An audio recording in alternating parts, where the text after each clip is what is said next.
Good afternoon. I would like to call the August 25th board meeting to action and ask that you join me in a moment of silence.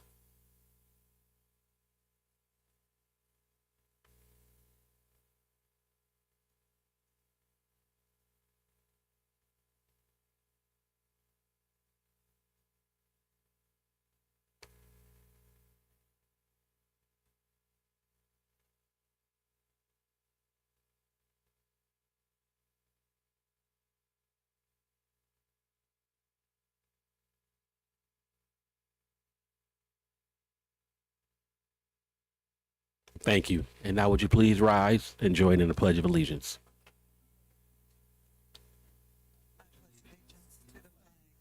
The United States of America, and to the republic for which it stands, one nation, under God, indivisible, with liberty and justice for all.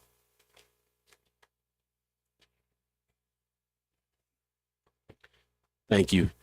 And now we'll have Director Mills read our mission statement. The Waterloo schools will set the standard for urban education by ensuring that every student is given the comprehensive support and diverse experiences needed to graduate with a diploma and a plan. Thank you, Director Mills. The next item on our agenda is information from individuals and delegations. This is an opportunity where those who wish to address the school board may do so. Please keep your comments to 3 minutes or less. Mrs. Arndorfer will hold up a yellow card when you have 30 seconds remaining and a red card when your time has expired. At that time, I will ask you to conclude your public remarks. Please also keep your comments respectful and constructive. We're all here with the goal of trying to help our students. Please also avoid criticizing the job performance of specific employees of the school district. Personnel matters are confidential and must be handled through the proper channels and not in a public forum. Finally, we provide this as an opportunity for public comments, but it is generally not a back and forth conversation, especially with items not on the agenda. At times, we will try to help if we can with information before or after meetings, but we have to proceed with our board meeting agenda items. With that being said, I would like to invite anyone who wishes to address the board to come forward and start by stating your name and address.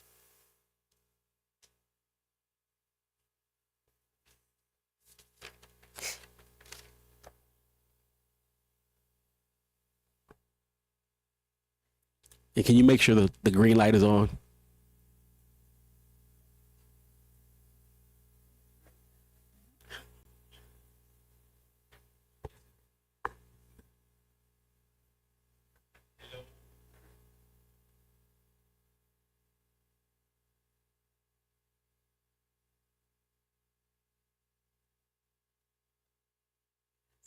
Oh, it was on. Can you hear me? Okay. Ooh. Yeah.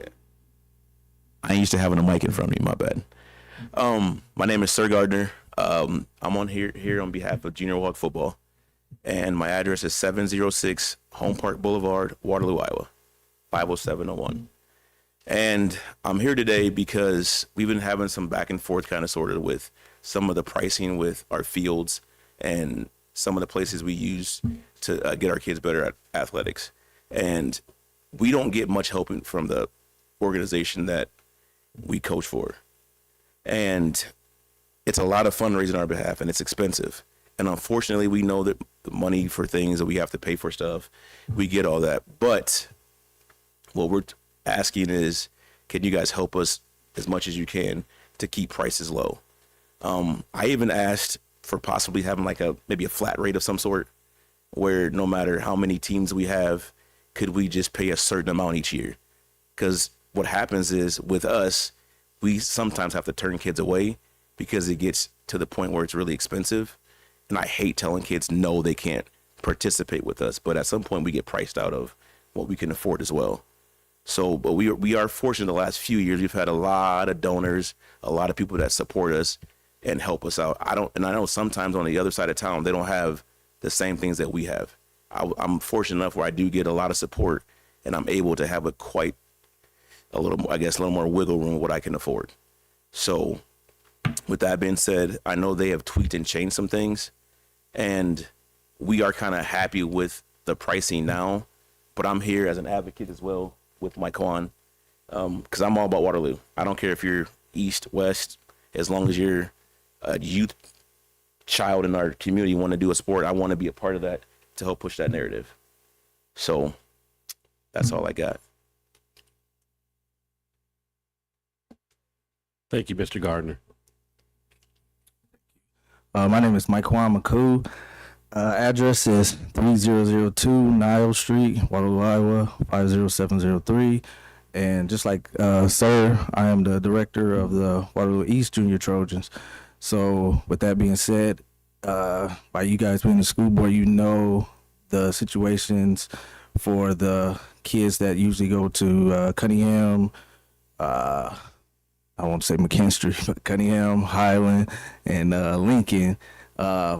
With the pricing that it's called YSF, the football program, they have raised the price. So we have kids that want to play and can't play because of the feeds and stuff. So what, like Sir said, just to piggyback off that, we're here to present the issue that's going on with the kids and stuff. So they want to play, but they can't, and then the fees of the facilities that we have to pay for is making it hard. And I'm with Sir by telling kids they can't play is not for me. I don't do that. So spending my own money, spending my own time and stuff with these kids and stuff is something I like to do. I'm here for the community, here for the youth, and I want to uplift it, but it's just making it hard for parents to afford these things.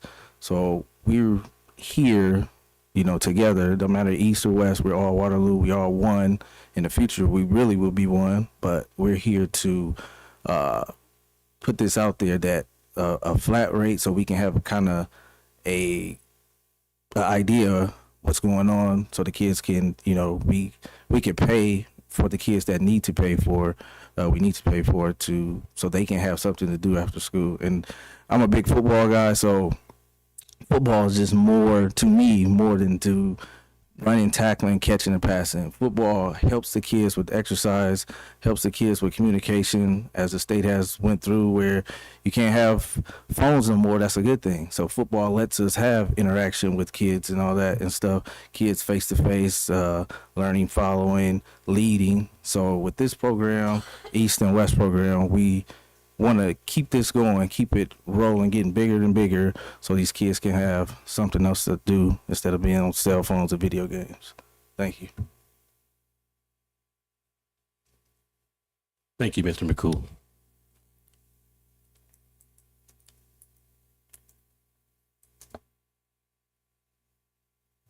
Forrest Dillevue, 1725 Huntington Road.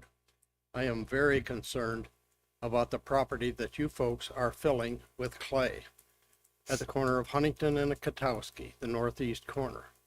This ground, I have a map of it.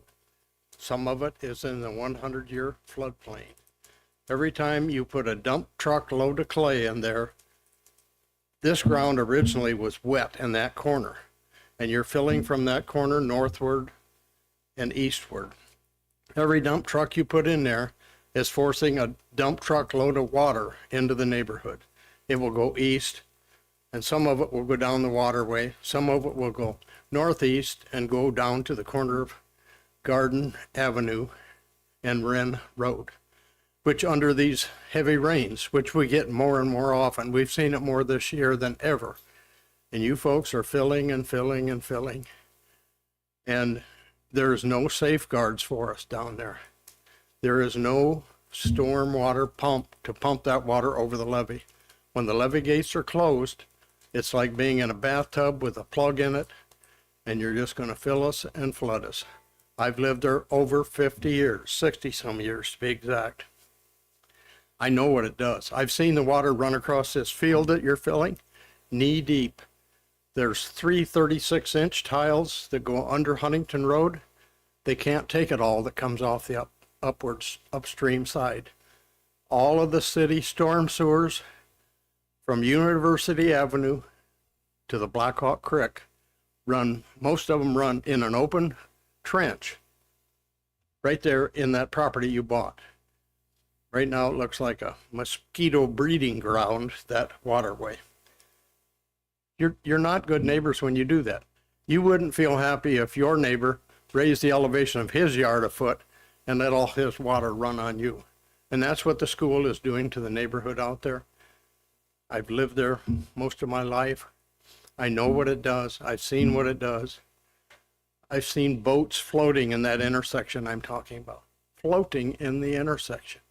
And you're complicating that.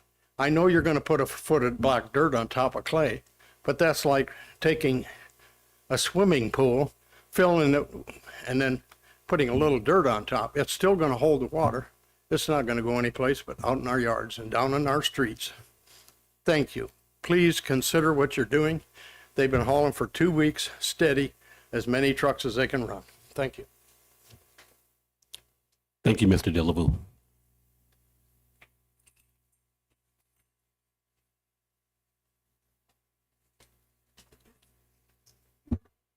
Hello, I'm Jamie Oberhoy. I'm our president of our Waterloo Education Association, and I just brought along my exec board tonight to introduce themselves to you. We are missing one of our exec board members. Lisa Scar is a teacher at West High, and she serves as one of our high school exec board. So they're each just going to take a turn to tell you who they are and their role. And school too, if you're still. Yeah, and I'm at Orange. Okay. I'm Stephanie Giacchino. I'm at Pointer, and I am an elementary rep. I am the membership chair, and I also serve on our community action. Hello, I'm Sarah Cavalier. I'm an English teacher at West, and I'm currently the secretary. I'm the co-rights chair with Elizabeth, and I'm on policy review. I don't know. I'm Paula Tomey. I'm sixth grade Title I at Central. I'm middle school exec board rep and on the community action committee. I'm Amber Pickleman. I'm at East and I'm a high school rep. Luke Overton. I'm vocal music at Hoover and I'm vice president this year. I am Tracy Richmond, 8th grade social studies at Central. I'm the treasurer of the association as well as the chief negotiator for our contracts and one other thing. Government relations. I'm Julie Schmitz, Title I at Orange, and I am an elementary exec board rep, and I'm on TQ and Wellness, and I'm going to join Tracy with negotiations this year. I'm Tamara Willis. I'm at Hoover Middle School. I'm also on TQ and Wellness, and I help Sarah out with scholarships, which is kind of a joke because she doesn't need any help. She does it all. I'm Elizabeth Frowine. I am title at Becker, and I'm a building rep, co-rights chair with Sarah, and I think I'm on community action team this year. So this is our team, and bless these people on the first day of school, still making it out here to introduce themselves to you. So they're all going to excuse themselves, but thank you.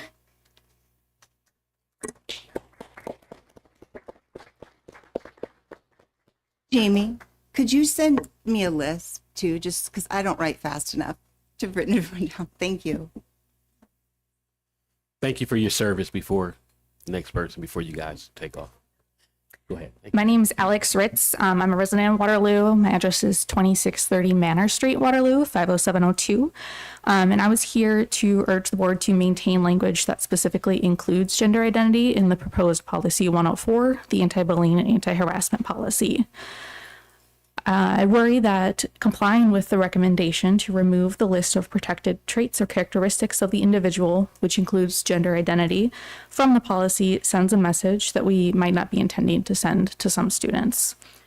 Individuals may perceive this as that we care more about anticipating ways to avoid issues in the future with the state than we do about the current transgender and non-binary students and how they feel safe in their community and at their place of education. There are multiple studies that show that enumeration in an anti-bullying and harassment policy, so a policy that specifically lists characteristics like race and religion and sex and disability and gender identity, is more effective in preventing bullying overall, and students report feeling safer. I know we're all working towards all the goals, including goal number 6, ensuring all students experience a safe physical and emotional learning environment. which is why I would urge the board to maintain specific language in the policy protecting students against bullying and harassment related to their gender identity and other characteristics, and not to approve policy 104 as it is currently written and proposed. Our trans and non-binary students deserve the reassurance that their school will specifically protect them against bullying and harassment related to their gender identity by listing these characteristics specifically within the policy. Thank you.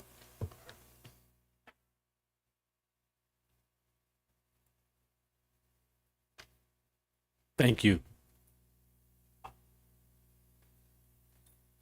Hello, everyone. My name is Mary Louise Wilder, 920 Southview Drive, Waterloo, Iowa. And I'm here to kind of represent a few of the retired teachers that work in the Waterloo schools. And basically, what we'd like to see if the district would please consider going to a tiered payment schedule for substitute teachers.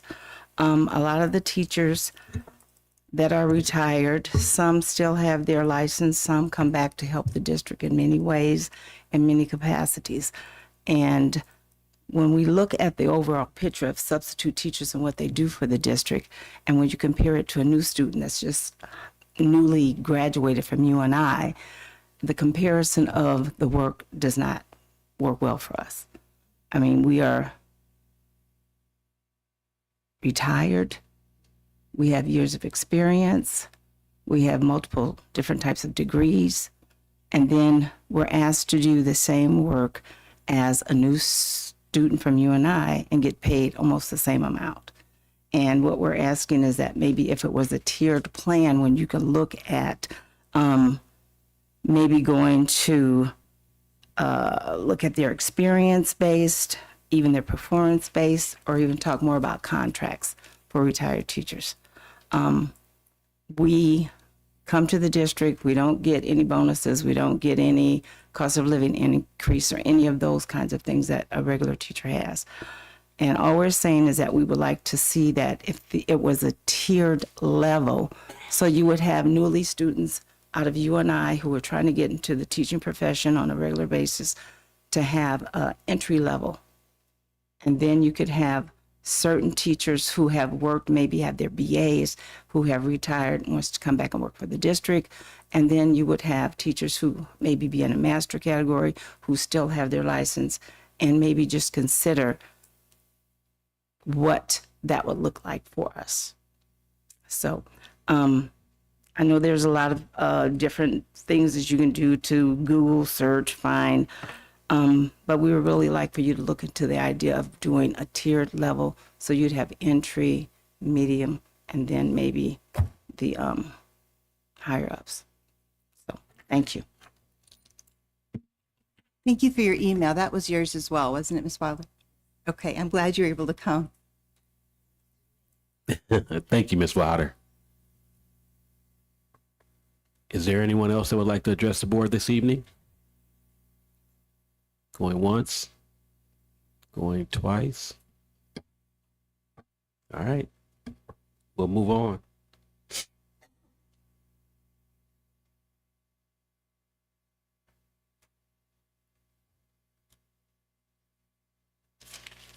Get away from this technology. The next item on our agenda is item 6, CNS Subaru donation to Lowell Elementary.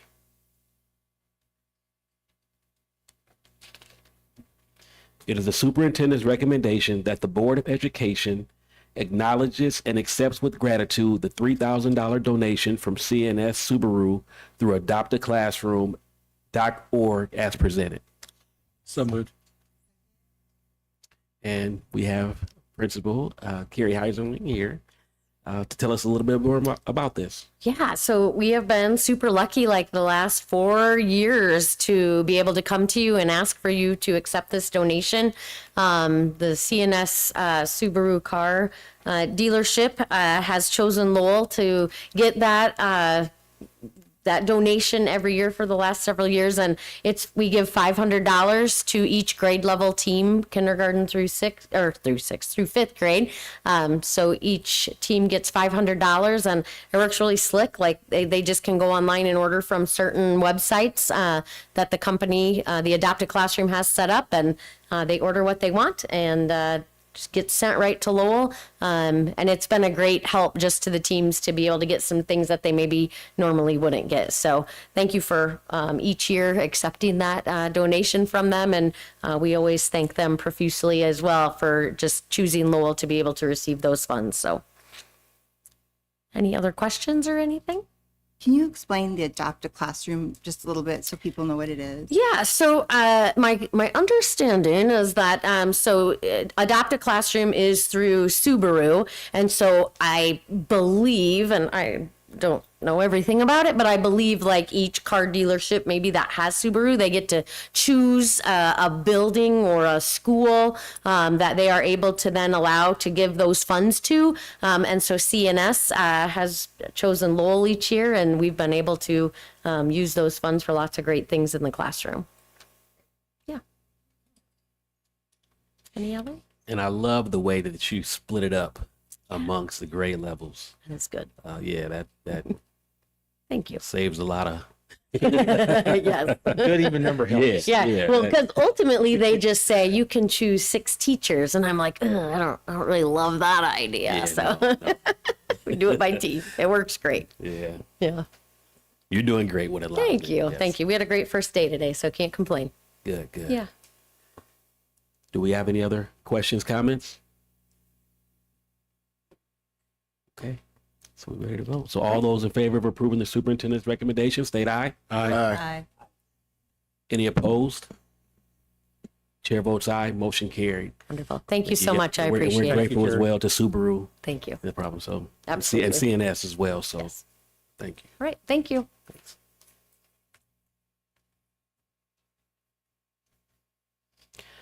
The next item on our agenda, item 7, is a donation from Hawkeye Community College to the Waterloo Career Center.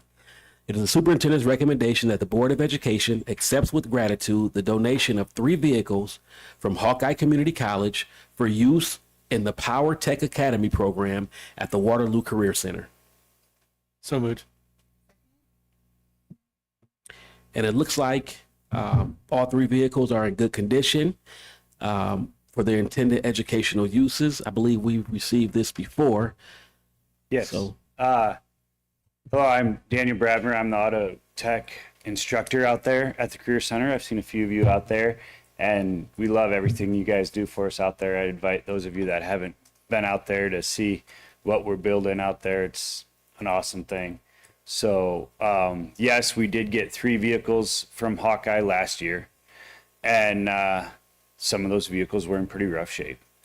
We're looking to replace a couple of them and add to the program so that we can use these vehicles in the program. Obviously, you can't have an automotive program without automobiles. That's plain and simple.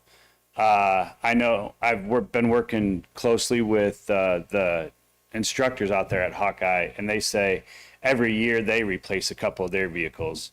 So I imagine that's probably going to be our case for a few years too, is that we're just going to have to get vehicles either donated or purchased for the program, at least 1 or 2 of them every year. And hopefully we're going to end up with a whole fleet of vehicles that all of our students can learn how to maintain and work on. So this is just going to be a slow building process until we get the program where we want it to be. So the vehicles that were there, those vehicles are currently still there? Yeah, they're currently still there. They're waiting for us to come pick them up, and the donation is free of charge for the school district. They don't want anything for them. They valued them at like $1,000 a piece just for a monetary value for the donation, but they're not asking any money for them whatsoever. So they're titled but not licensed. They're going to have to be picked up or driven over. That I was told that they run and drive. They may need jump started, but they run and drive. So however means we have of getting them there, I could go pick them up myself, or we could have the school maintenance team, facilities team go pick them up. It might be easier to do it that way because I have not seen them myself yet. I don't know if they're going to have to be trailered over so that we can jumpstart them and work on them in our shop at the school. So I was referring to the current vehicles that were. the current vehicles that we have, some of them are getting in pretty rough shape. We did a lot of work to them to make them run last year, and one of them had ended up with a blown head gasket by the end of the year, and one of them, a lot of the interior stuff is falling apart on it, and body is rusted out and stuff on it. So they weren't in great shape when we got them, and we made them run, and they're still not in great shape now. So we'll be moving through vehicles for years, I feel. Yeah. You know, that'd be something to think about too on facility side is if we decommission vehicles down our maintenance fleet or something, that might be an opportunity for us if we use them and What's that, Jesse? Yeah. like if we decommission vehicles out on our maintenance fleet or something, you know. Oh yeah, from the school trucks, fleet. that Yeah. they may not have much trade value, but if we could use them over there, that might be Absolutely. Yeah. There was a few of them that were stranded over there this last year that our students ended up diagnosing and working on. So that fantastic. could absolutely be a thing where if there's some from the school fleet out back here that get decommissioned or instead of selling them off in auction, we could probably use them. Yes, Yeah. absolutely. That's a good idea. Yeah. Do you want the public to donate to? I mean, is this something like that people can do, or is that too much if people? I'm not going to say no to anything that if it runs and drives and the body isn't like completely destroyed on it or falling apart, like it would still be safe to put on a hoist. Yeah. I would be willing to take on anything.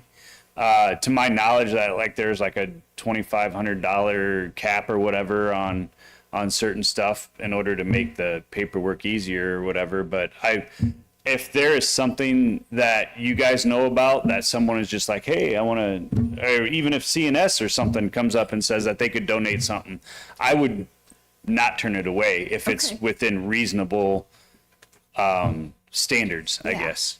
Okay, it's good to know. Thank you for asking. Yeah, like you got a good mix there. A couple of small car, bits car, and a truck. So give them kids a diverse.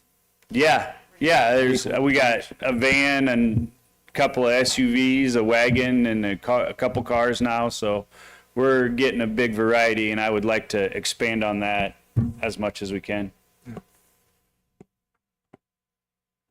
Nice. So thank you for your time. Yeah. Thank you. Thanks, Thank Dan. you.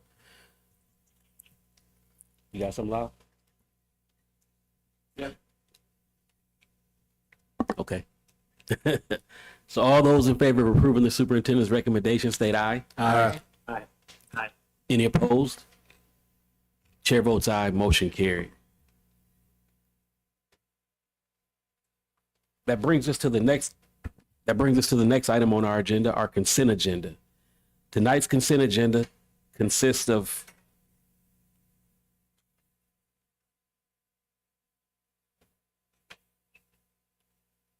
seven items.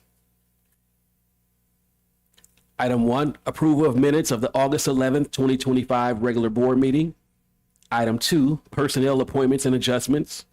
Item 3, bills due and bills payable and bills paid between board meetings. Item 4, 28E agreement between Jessup Community School District and Waterloo Career Center. Item 5, Iowa voluntary preschool contracts. Item 6, appointment of the School Improvement Advisory Committee. And item 7, open enrollment. Are there any items that board members want to see removed? 5 and If nobody else.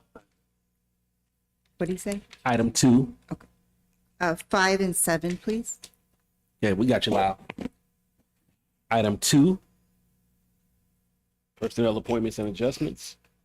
Item 5, Iowa voluntary preschool contracts. And item 7, open enrollment. And I want to pull item 6, appointment of school improvement advisory committee. That it? Okay, can I get a motion to put items 1, 3, and 4 on the table? So moved. Second. All those in favor of approving items 1, 3, and 4 state aye. Aye. Any opposed? Chair votes aye. Motion carried. That brings us to item 2. It is the superintendent's recommendation that the Board of Education approve the personnel items as listed. Can we get a motion? So moved. And Lau, Yeah, just a couple questions. One on staffing. How are we doing, especially with the math and science at the high school level? And then comments. I know it's early, but is there any observation from today's school day? I'm assuming kindergarten is smaller than average as we expected, and first grade continues to be larger than average. Is there any surprises? And then my last question will be just sharing a little bit about the 2 new positions, classified new positions, orange and looking here, the other one on there. Okay. Orange and Kittrell. Yeah, we got it. Yep. Are they truly new, or is this a new position? Is it a net add to staff, or were these people somewhere else? Second one, underclassified So, and about half. Lyle, I think I'm going to work backwards through your questions, if that's okay. Okay. The 2 new positions, they are new positions. They're not filling something else, but where they're coming from is special education needs. So it would be students either coming into the district or students that have been identified in the district that have these supports listed in their IEP. So we need to provide some type of support staff for them. Did have conversations with Megan about this, obviously prior to posting any position, because we know where we are at with the budget. The special ed department does have a very scripted practice that they follow whenever we're talking about supporting students. Megan and Sunny have also worked with administrators going through when you're looking at students' IEPs. Are we providing what's appropriate and not over or under servicing our students? The other side to that is, as of right now, we are actually 2 special education paras shorter than where we ended last school year with. So we have 24 para positions posted as well, and that includes these 2 that we are hiring right now. So with hiring these 2 right now, we are 2 special ed para educators shorter than where we ended the year last year. And we still have 24 special ed positions posted that we would like to hire if possible. Could you hear that, Lau? Yeah. So you've got 24 open positions? That's correct. For para educators. That's Are those- special need pair. So for special need pairs, there's 24 open. And it's not unusual for us to go a lot of the year looking for a dozen plus special education paras throughout the year. That would be one of the places we have the highest turnover. Do So you are have those enough to in the fill- budget, those 24? I'm sorry, I heard. Are those 24 in the budget? Yes.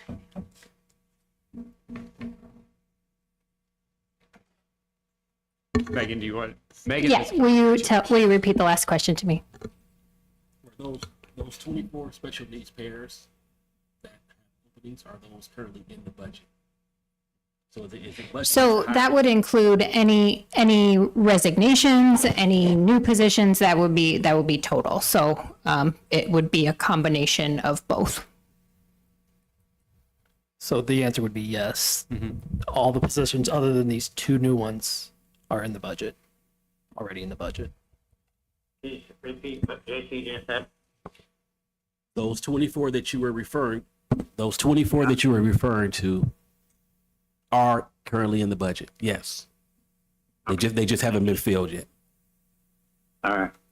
Do we have enough paras to legally meet our student needs? Yeah, we do. Right now, we have a lot of Band-Aid coverage going on. So I would say a lot of breaks aren't happening. You know, like we're covering during every time with the staff that we have. Yes, we are covering minutes, but it is really tight. And I would just add that we did have fewer positions than this maybe about 2 weeks ago when we had our last board meeting. But as we've started the year, we will hire people in April or May for these positions, and then they will find other employment and then decide, no, I'm not going to come to the Waterloo schools. So now we are trying to rehire. So there are applicants for these jobs. We just haven't gotten through the entire hiring process with everybody yet. I wouldn't say we're going to fill all 24 though. That's not what Megan, I'd say we normally go through the year with 12 to 14 Yes, open. yeah, that would. I was gonna guess more on like 15 to 20. Okay. Yeah. Yeah. So Okay. the kindergarten. So looking at kindergarten, I honestly do not have a great perspective of that right now after the first day. I know we had talked and kind of we look at elementary enrollment and all enrollment, specifically elementary, every day leading up to the school year because those registrations can change so much, and we're looking at class sizes. Right now, all our class sizes are within the expected parameters for it where we want to be. We don't anticipate currently having to move any teachers around based on class sizes, which is something we've had to do the last couple of years. But there's not a place where we are saying that a class is so low that we would remove a teacher just based on student enrollment. We don't have any first kindergarten classes of 12 kids or anything like that. Did you catch that, Lyle? Yep. Okay. Thank you. I think the lowest kindergarten class we have right now is 19. The lowest right now is 19. Uh-huh. Okay. So are there any more questions, comments for Sam? There was a first question, but I don't remember what it was. Was that I think that was a. So it's just a general observation of the overall size of the kindergarten and first grade classes. It was how we do on math and science teachers. We have not had any luck since our last meeting. Those are openings across the state that we're struggling to find. I think I went back through and we had a total of 3 applicants for one of the math jobs, and those were posted back in April or March. So we are just struggling to get applicants for a lot of those jobs. And again, not just a Waterloo thing. But I think maybe not tonight, but talking with WA leadership, we have some ideas about maybe some incentives we can work through to try and get people more interested in coming to Waterloo. Once we get them in the door, they'll stick. So most teachers get like a either K through 8 or 9 through 12 endorsement. Is that right? Is that kind of how it rolls, or? It depends on the content area. Okay. Some are K-8, some are 5-12, some are specialized that are just 9-12. It really depends on the content area. What about math and science typically? Math and science are very individualized at the high school level because of all the different courses that you can offer at the high school. So not only is it finding the teacher that's willing to come here, but making sure they have the right endorsement to teach it. Fun. All right. Any more questions for Sam or Megan? Good. So all those in favor of approving the superintendent's recommendation, state aye. Aye. Aye. Any opposed? Chair votes aye. Motion carried. Thank you.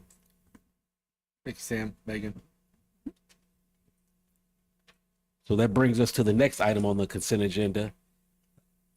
Iowa voluntary preschool contracts. It is the superintendent's recommendation that the Board of Education approve the Iowa voluntary preschool contracts for the 2025-2026 school year as presented. Second. And Megan, you didn't move. I didn't. I stayed. All right. Who? Let's say, okay. Hi. Hi. So if I counted right, there's 142 kids that are going to be in this group, right? Correct. Okay. Yep. So, and I was looking at it, these are half days, right? They're 10 hours a week. Yes, all of our partner sites, yes, are half-day programs. Okay. So how many, and I'm not asking for a number, but how many ballpark pre-K kids do we have period in the district? About 550. That's how many slots we've allotted for. So a bulk of those are IEP slots, 199 IEP slots. And so those are never full, like day one. Those are like saved or reserved as kids get identified throughout the year. Okay. So with the ones that are contracted out, the funding comes through the public school, right? Okay. So because these are private preschools though, how can I say this? So when my child was at a Catholic school briefly, they said that they couldn't serve him, right? Because of he had a learning disability. Okay. And then also there have been times where those institutions have been hesitant to hire people who maybe don't have the belief system that's being taught in the building. Sure. Okay. Yes. So I was reading through though, and it talked about a non-discrimination policy for employees. What does it say then about students since it's public funding coming through? So kind of two parts to that. So yes, it is money coming through like our agency, but in the different, so we have two different kind of partner contracts. Okay. So A to Z, we provide the teacher. Okay. And our teacher goes there to provide the service. In the three other contracts, they have a teacher, a certified teacher on staff there. So in those instances, those teachers get access to all of our professional development. So when we provide PD here, some of them don't send all of their staff, but they might send a representative to get all of that PD. So all of our same structures, policies, curriculum, instruction, and assessment all flows through us. So I complete a desk audit. So each of these places has to produce X amount of documents like throughout the year to show how they're meeting all those different parts of our contract. I'll be very transparent. I haven't done that yet. So I don't quite know like what type of evidence they'll provide to me, Stacy, but that is part of like our desk audit that they have to show evidence of. Okay. Evidence that they're following the policy. All of those Roman numeral numbers in the contracts, yes. Is there anything in there, and I tried to look, but is there anything in there specifying that they cannot turn a child away based on religion, gender, anything like that? Not that specific, no. So they can still turn children away? Yes. Okay. Yep. Thanks. Uh-huh. All right. Any more questions? Comments remaining? All right. All those in favor of approving the superintendent's recommendation, state aye. Aye. Aye. I'm gonna get good at that. Any opposed? Chair votes aye, motion carried. That brings us to the next item on our consent agenda. Item 6, appointment of the School Improvement Advisory Committee. It is the superintendent's recommendation that the Board of Education approve the appointment of the 2025-2026 School Improvement Advisory Committee. So moved. Second. Good. So I think I pulled that. Yep. And my one question, I looked at the list of individuals, quite a robust list, which is great. But is there a number, is there ever a number of how many district employees to community members? Is there a ratio? Is there a cap on how many people can serve on that committee? What does that look like? Does anybody? Because I know I served on it at one point. Well, before I got on the board. Didn't SIAC kind of absorb what equity was, right? Well, SIAC was before Right, but we didn't do SIAC equity. then. Yeah. For when we had equity. We weren't running them both simultaneously. Yeah, so I can clear that up a little bit. So we had SIAC committee. I'm not sure what it looked like prior to me coming here, right? But what the big focus when I got here year one was we really need to re-engage the diversity committee.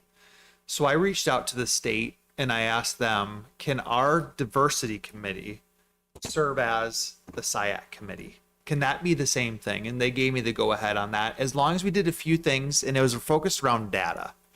So that's why the equity committee for the last 2+ years has really had a big focus on the data, right? And you've noticed that. That's why Dana's been a big part of that. Dana's and Gina have co-facilitated that. So with the change in legislation last year about really going away from equity work and DEI work, we're kind of back to where we were previous, which is back to the SIAC committee, which is something that is a state it's expectation, right? That you have a group. So what you're seeing on this list is you're seeing a rollover of really the equity members, right? So this list, as you look at it, Stacy, this is a name, these are lit in Crystal. You're seeing names that have been heavily involved in that have been heavily involved in the equity committee. So in terms of Aster's question, you know, I've been a part of this in 3 different districts. I've seen it all different ways. I've seen where it's been mostly staff and very few community members, which is not the purpose. The purpose is really to engage mostly community members as that outside funnel of feedback that goes to the district. So, you know, I think this will be looked at. Shar, this is as we're divvying out the duties left by Gina and a couple other DLT members. This is something that's fallen on Shar's plate, and so she, you know, is ready and excited, and she's gonna be working with Dana a little bit too. So this could change, knowing that it's gonna be, I guess, a little bit less of the equity committee, but it's still gonna be like what's best for students, right? So anyways, your question was, is this a typical makeup? You know, this is the equity committee what it was before, so it could look a little bit different. And I think we're going to continue to try to engage more people. I would love, and you know this too, Crystal, like I think by the end, were all these people showing up? I don't think so, but we'd love to re-engage them and to be part of the process. So I don't know if that helps us or not. It does. Maybe this could be a question for Stacey or Christy or Jonathan. What would be a good estimated productive number? Sometimes you may get too many people at the table. And then sometimes you may get not enough people at the table. So with the work, what does that look like as far as, you know, should we reach out to more in the future? Not now because it's up, but, you know, what does that look like for numbers? So 2 years ago, and last year, I'll have Crystal talk about, so 2 years ago, we broke into teams, and that really made it manageable. So you had teams of 4 or 5 people, and each of us had a focus. Is that how it continued then? Yes, it will continue that way. I don't know how with the changing of the name and all that, how that works, but it was a team approach and the work was getting done. All right. Yeah. That answers my question right there. Yeah. Because there's no way this could be productive if we're all in one room. Right. Okay. That answers my question. I do think that in a roundabout way. That with SIAC, if I remember correctly, that we need to have a student. Wasn't that part of it, that we should make sure we should reach out to some students? Yep, so I can speak a little bit to the historical SIAC committee membership was each building was asked at each different level to have a representative from their staff, and then also just to give potentially some parent involvement from each of the schools. Mm-hmm. So there was a good mixture, I would say, of staff as well as community support. It kind of started waning into it being a lot more staff heavily. Membership was more staff oriented than community oriented at that time. So fast forward to now, I did have a really, really good conversation with Dr. Shar about SIAC. She's super excited to take this over and to get this kind of the new revamped version of SciAC going. So I would expect that there will be some of the old, some of the new, some, just a little bit of a meshing of those two different worlds coming together. And she's, like I say, she's super excited about it. So yeah. Good, good. Yep. Yeah, SciAC was probably my first introduction to this. So it's good. Yep, that was my question. So thank you, Crystal, or Director Matlock and Director Mills for answering those questions. So all those in favor of approving the superintendent's recommendation, state aye. Aye. Any opposed? Chair votes aye. Motion carried. That brings us to the next item on our consent agenda, open enrollment. It is the superintendent's recommendation that the Board of Education approve action on the open enrollment applications as presented. Second. And I just had a question. I don't know who can answer it, but these are not all the open enrollments for the district, are they? I assume these are. That's correct. They are or they are They not? are not. Okay. They are not. No. Okay.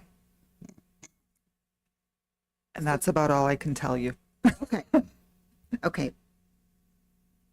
These are just the ones that we needed to approve or not. Okay. Got it. Thank you. These are, special situations with these. And we've done this. We've been trying to get in the habit of, she and I have talked about this, about like what comes to the board, what doesn't, but these special permissions ones do come to you. But remember, with behind the scenes in terms of an open enrollments out, open enrollments in, we're talking hundreds of students. Right. And we're trying to we're trying to close that gap. And we remember, we're trying to get there. So, but I will have enrollment up. I sent an email to the board. We're going to have enrollment updates every Thursday for the next 3 weeks. So I should have some ideas on enrollment numbers, open enrollment out, open enrollment in, for you these next few weeks. So keep your eyes and ears peeled. Thank you. any more questions? So all those in favor of approving the superintendent's recommendation, state aye. Aye. Aye. Any opposed? Chair votes aye. Motion carried. So that ends our consent agenda for the evening. The next item on our agenda, the textbook upgrade for middle school and high school newcomer strand programs at Bunger Middle School and West High School. And it is the superintendent's recommendation that the Board of Education approve the purchase of the National Geographic Cengage Learning Lift Series at a cost of $8,242.50. Second. We have Dr. Simona and Sharice here to give us a little bit. I invited one of the newcomer teachers from West okay. High School. Yes. And I'll have her join us. Nice. She brought her children and they are a little hungry. See, that's the joy of our evening. That's okay. And I can answer questions. I just thought since the kids are a little impatient, I would let her maybe share some of the notes that the team discussed as far as this adoption. The renewal upgrade of the resource that we are using for newcomers. It was at their request, the team of the newcomer teachers, to upgrade this resource. It was about time. We have had resources since adopted in 2016 and 2017, so long due. So I would let her share a few of her observations. Okay. Yes. So I recently joined the ELL team at West, and one of the first things that I noticed was that the textbook was very outdated. We were teaching vocabulary like fax machines, and there were pictures of a rotary telephone. And so it was, when we're trying to teach vocabulary and English language to students, they didn't really have anything to connect with in the textbook. And so we were fortunate enough to be able to kind of like pilot this updated version of the program.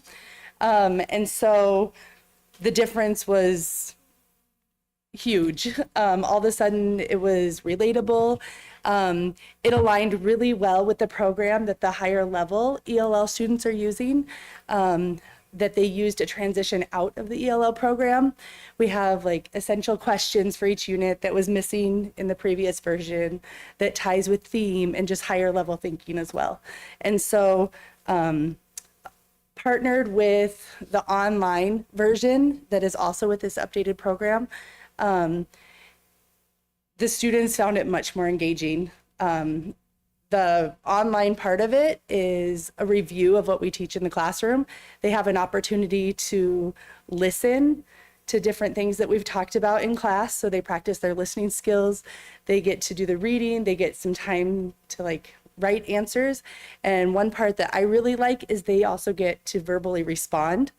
And so they get to use that productive language as well. And all four of those. On the computer program? Like, yes, and it exactly. recognizes what they're saying? Yep. And so it records what they're saying. Then as teachers, we can go back in and we listen to them answer the questions. And so we can score them verbally as well.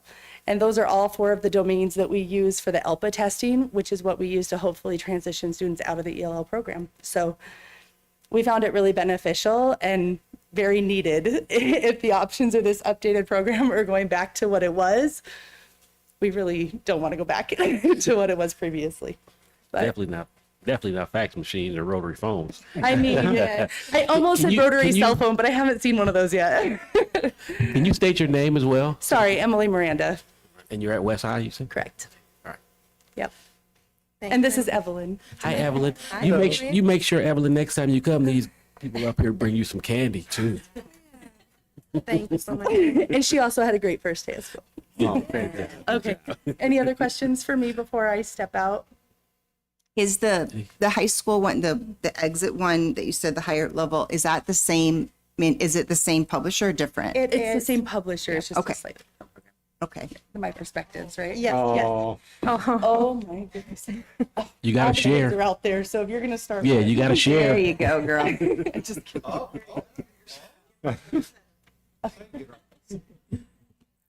Okay, go get one to your sister. Thank you so much. Okay, thank you. If I may add a few other considerations, one of them is that it's really, really hard to find relatable and good instructional materials for newcomers. So when we selected the resources, we sought feedback from demographically similar districts, Big District Des Moines, Dubuque, Waukee, and they all tend to gravitate. They are also piloting this program. We actually selected between two series, one of them HMH 2 years ago. And last year we decided when we compared the two, that LIFT would be the one that we would want to go through with, and we piloted it the entire year. One other important aspect is that within our newcomer group, immigrant group, we have students with interrupted education, formal education, and LIFT does have components that serve that group of students appropriately. Wait, I'm which sorry, is could you repeat that? You have students that what? SLIFE, so the abbreviation is students with limited or interrupted formal education. Okay. You know, for various reasons.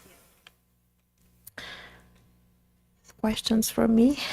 And does this programming cover all our various language groups that we're working with? Yes, yes.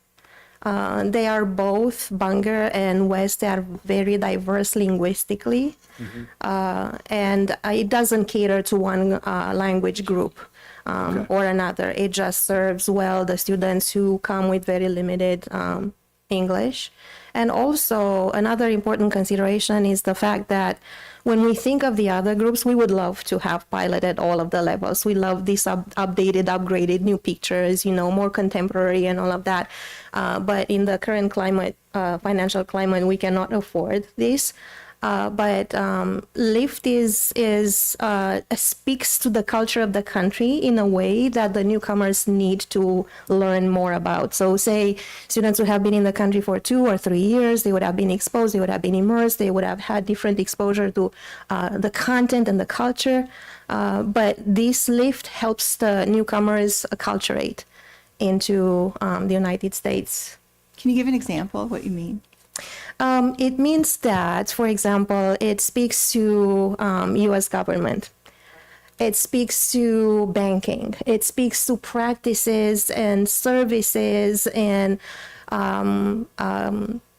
different aspects of the culture that they would have not heard of that they would encounter in their everyday life, and that they wouldn't know what to do with had it not been for, you know, more information. So this series does bring a lot of, and being updated, you know, it speaks to the students' interest. And yes, the engagement, this is what the other district reported, is significantly increased. And it's also better for the teachers. Some of the teachers are so young that they couldn't relate to the information anymore. So, yes. Well, I can imagine what that looked like too. Yeah. Well, I think this is something about moving forward, something that's needed. I think our children need to make sure that they have the right tools in their toolkit, and I think this program is one of the things that at least will allow our kids. So I'm all for it. So it's a great thing.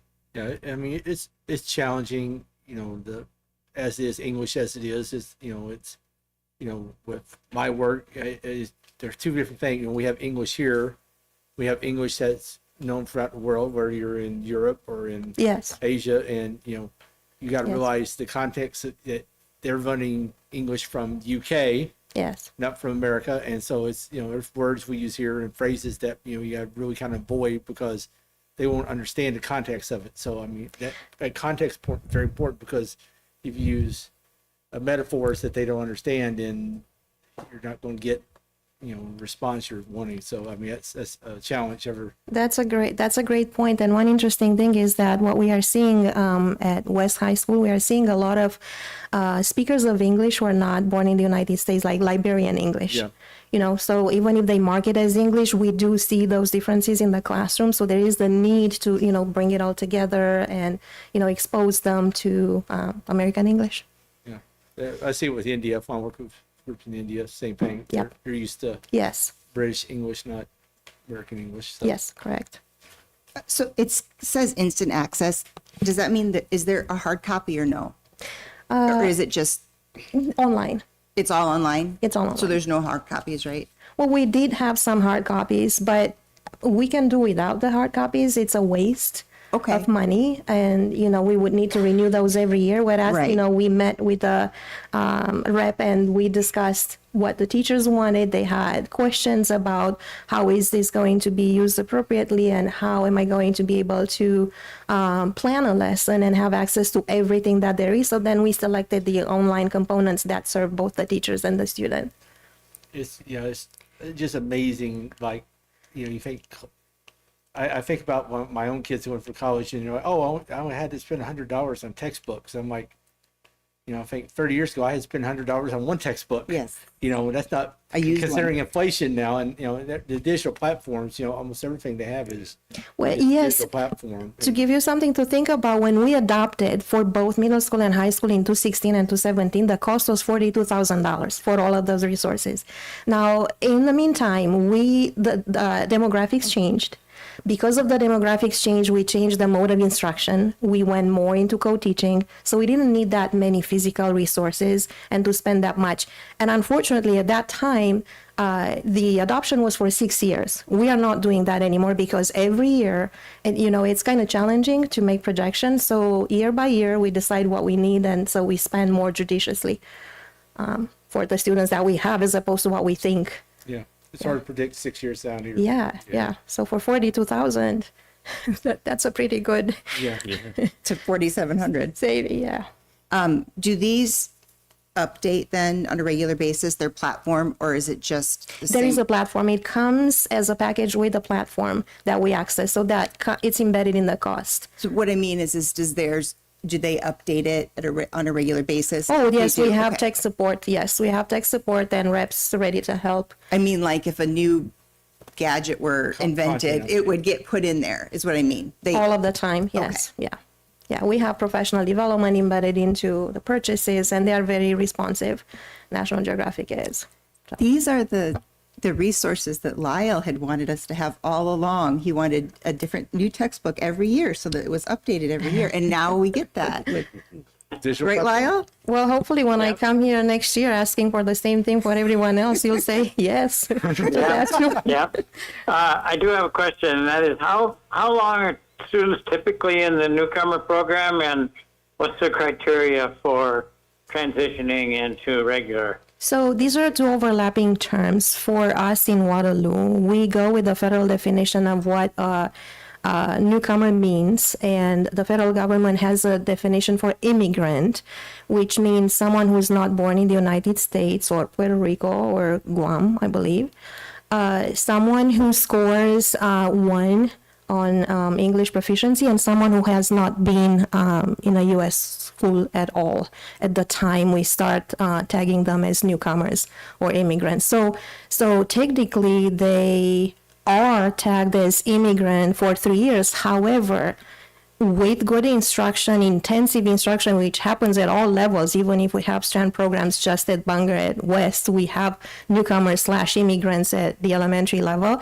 Kids don't have to stay in a program for 3 years. So we have that built in at West High School to where they can transition into the progressing group of students and be included in the classrooms, content classrooms, credit earning classes. So it's not, I mean, and we have outliers. It takes about 6 months for a student to acquire social language, but we want them, especially at the high school level, to acquire academic language so that they graduate in time, in 4 years.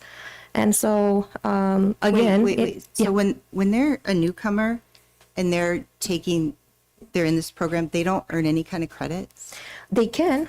We do have built-in classes. Okay. For these students, yes. Okay. How many staff members work with the newcomers?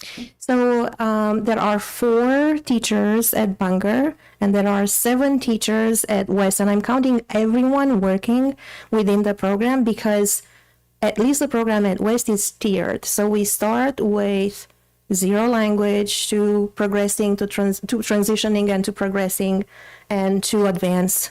The teachers who work with just year 1 and year 2, there are 3 teachers at West and 2 teachers at Bangor. So that's Crystal, good question, because that's been a hot topic for us a little bit about the location of the newcomer program.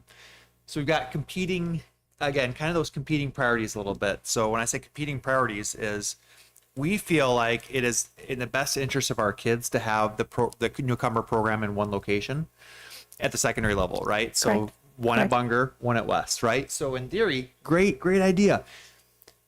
What we're seeing on the transportation side is that these newcomers need they're guaranteed transportation.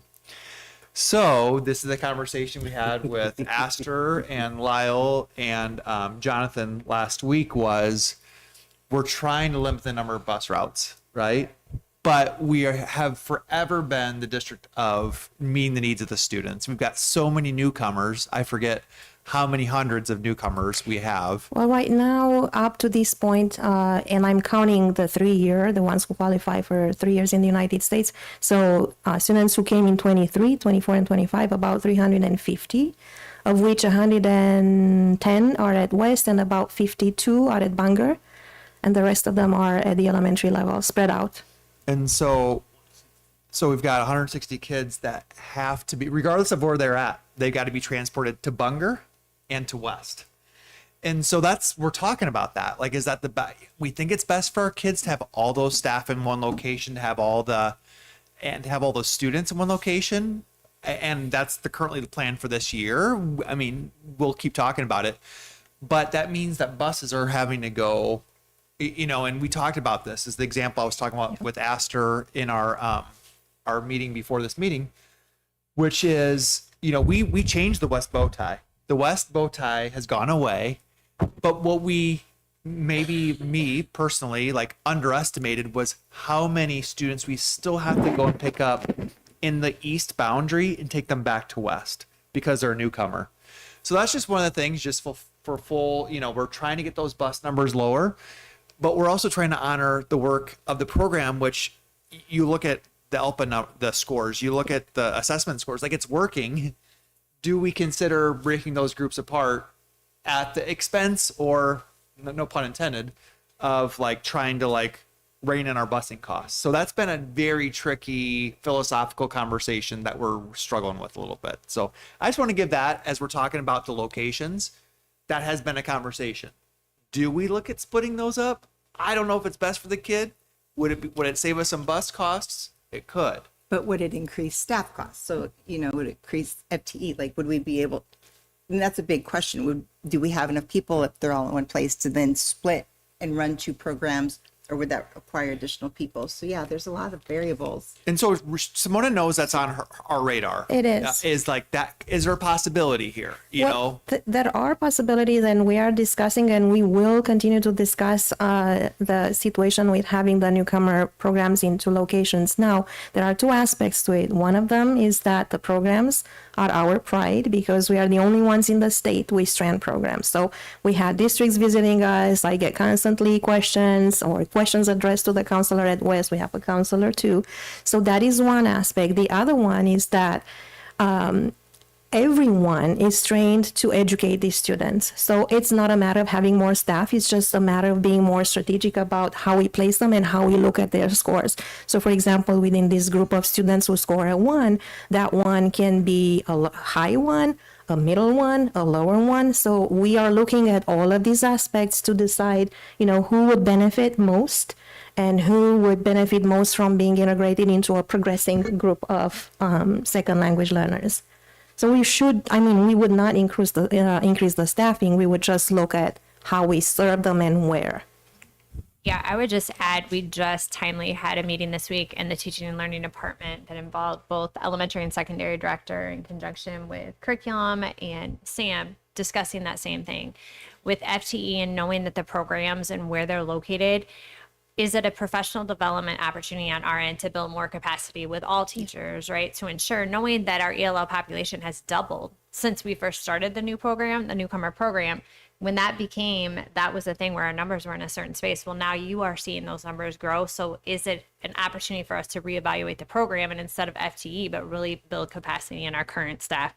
So we just met on that this week, and that is part of Simona's charge in her department, and Autumn's up here in conjunction with Sharice, and I appreciate you both being here as well, to really evaluate that program and how can we ensure that we're spreading that out and maybe not just keeping that in the two locations. So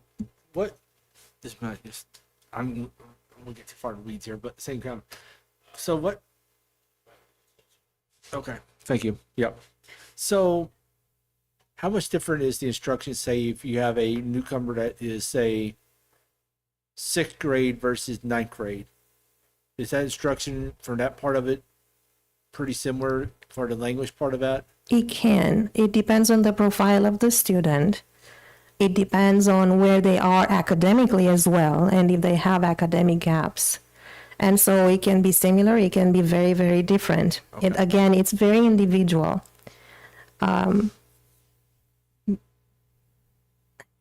No, just some good perspective for future discussions here. So. But one thing that we take into account when we talk about newcomers is the time. So for instance, we do not have strand programs at the elementary level, but the teachers, very dedicated team, I'm very proud of my team, they made time in their schedules to serve these students a double dose, if you will, or they have groups of newcomers that they are pooled one-on-one. So there is very targeted instruction for the newcomers since we do not have a strand program.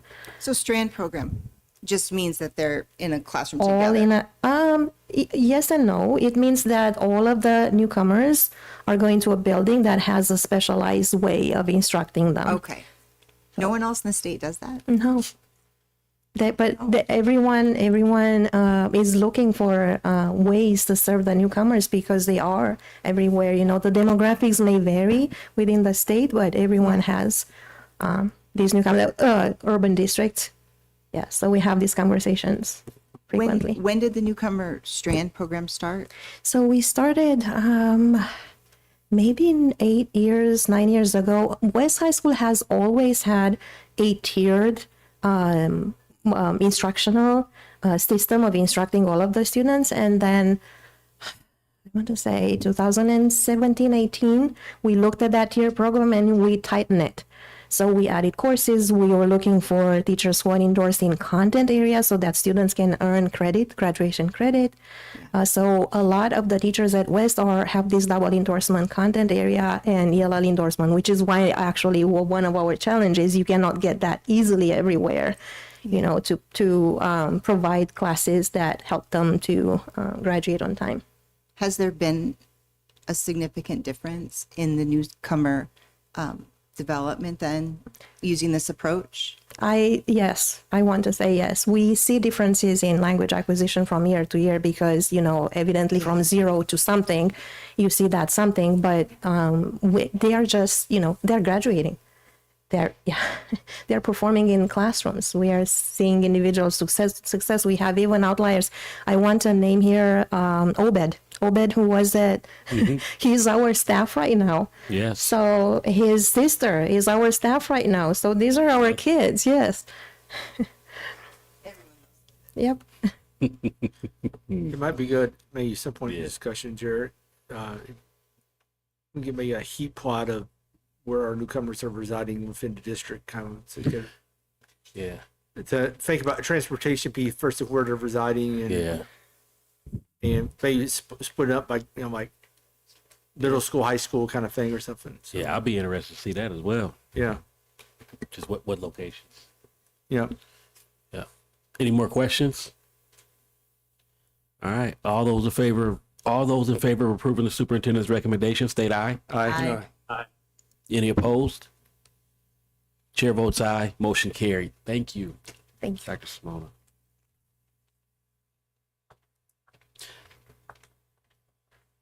The next item on our agenda is an increase in line of credit from Farmer State Bank. It is the superintendent's recommendation that the Board of Education approve an increase in the line of credit with Farmer State Bank from $10 million to $20 million to assist the district with short-term cash flow management needs. Second.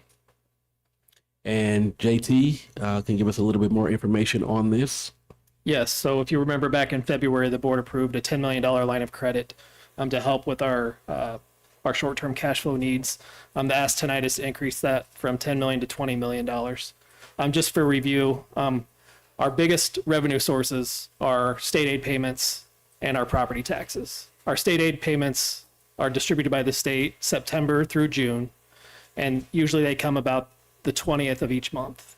And then our property tax receipts come pretty much in two big chunks, one in April and one in October. So right now, on the expense side, those stay consistent month to month, 12 months out of the year. So we have expenses that we have to pay, but our revenues come in at different times. So therefore, our cash flow is a little, it's kind of a roller coaster, if you will. And because of the budget situation we've been in the last 2 years, our cash reserves have been depleted. If you remember, in 24, we had a $22 million deficit. This year that we just ended is going to be about $20 million deficit in itself. So again, our cash reserves, we were at $50 million cash reserves 2 years ago. As of June 30th, we were at 11 million, just over $11 million. So again, we have expenses in July and August still yet to pay for, and the big chunk of that is salaries. So right now, we don't have enough cash to get us to September 15th in order to meet that payroll. The 15th of every month is our biggest cash outlay day because, again, that is our main payroll. So in order to meet payroll, we need to increase this line of credit. Otherwise, we will not be able to pay our folks, quite frankly. And if we don't approve this, there's really no other clear legal path to pay to get that cash flow. We have, bond proceeds that we sold in June. So we have, $60 some million out there right now for the project, but we cannot legally touch those. So this is really the option that we have. Once we get our state aid payments going in September, I anticipate they'll be able to pay that initial $10 million off by October 31st. And then by December 31st, we should have all of our line of credit paid off at that time. But that's not to say come February, March, we might have to draw on that line of credit again, just to meet, again, the short-term cash flow needs. So that's kind of the situation we're at right now. And that's why we're asking for the increase in the line of credit. I think you just took the word, if there was concern, short term. Yeah. It's been a short term, you know, Yep. being on the back end of those dates and that September and October date. So, Yep. JT, you said state aid payments come in September and then property taxes come in October? When- October. Yeah. October. Yeah.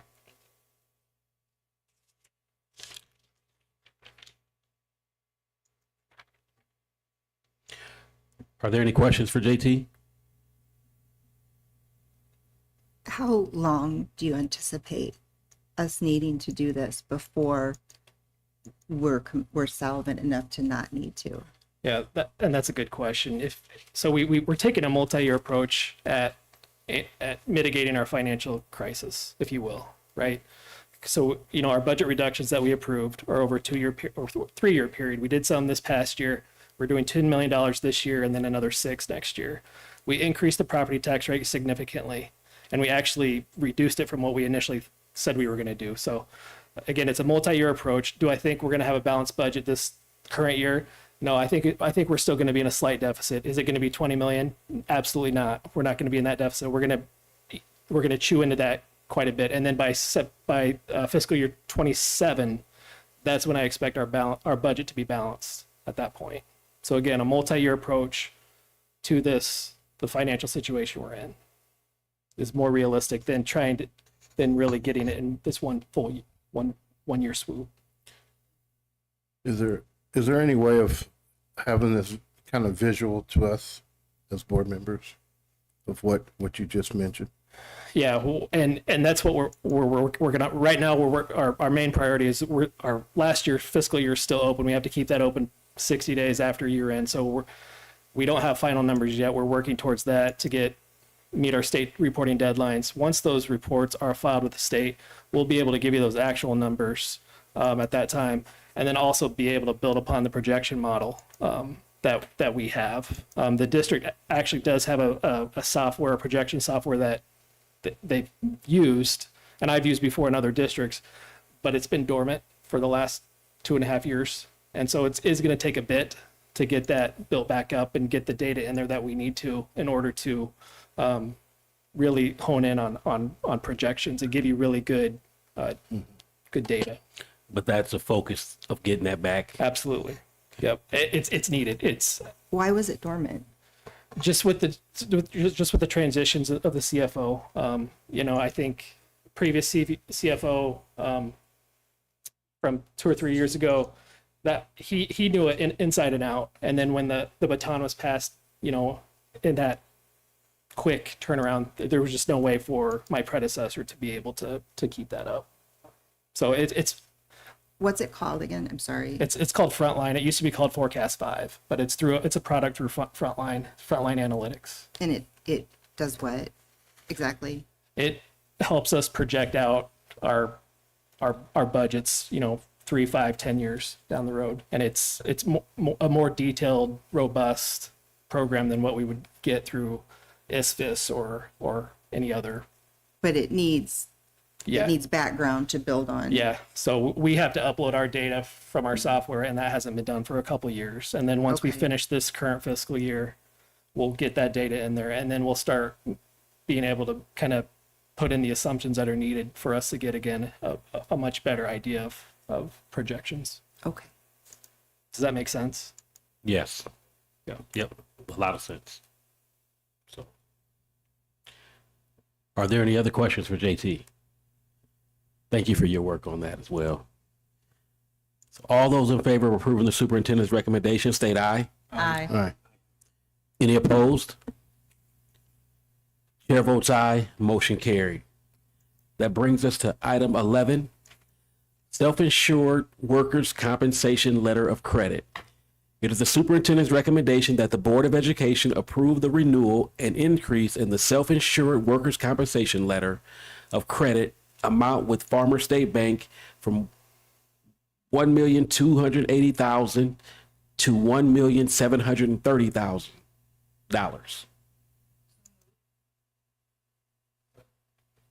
And JT, you're up again. Can you give us some information on this as Yep, well? absolutely. So this is not new. This is a renewal. I'm not sure if it's come to the board before or not, but it needs to be approved by the board. I mean, for legal purposes. But if you remember when we talked about our insurance renewal, our property, casualty, workers' comp, we talked about the workers' comp being self-funded. So we paid for all of our insurance, including workers' compensation, out of our management fund levy. We budget that. But because we're self-insured, the insurance company wants kind of a secondary reserve or collateral, if you will, in case the district wouldn't be able to pay for claims. So that's what this letter of credit is. We don't anticipate having to ever draw on this. Again, it's more of just something because of the self-insured program we have to have in place. So again, we budgeted the full cost out of the management fund levy, anticipate all costs being paid for the management levy, would not draw on this letter of credit. Again, it's more of just a formality and needed for administration purposes. What fund does workers' comp come out of? Management fund. Management. Yep. Okay. I think you just said that. Yep. Sorry. Are we paying a fee for this letter of credit? No, there's no fee for this. Obviously, there would be interest if we were to ever draw on this letter of credit, but again, we're not expecting to have to do that. Thank you. At the next finance meeting, can we maybe go over a little bit, just briefly, like what workers' comp usually looks like? Yep. Okay, thank you. Are there any questions, any more questions for JT on this?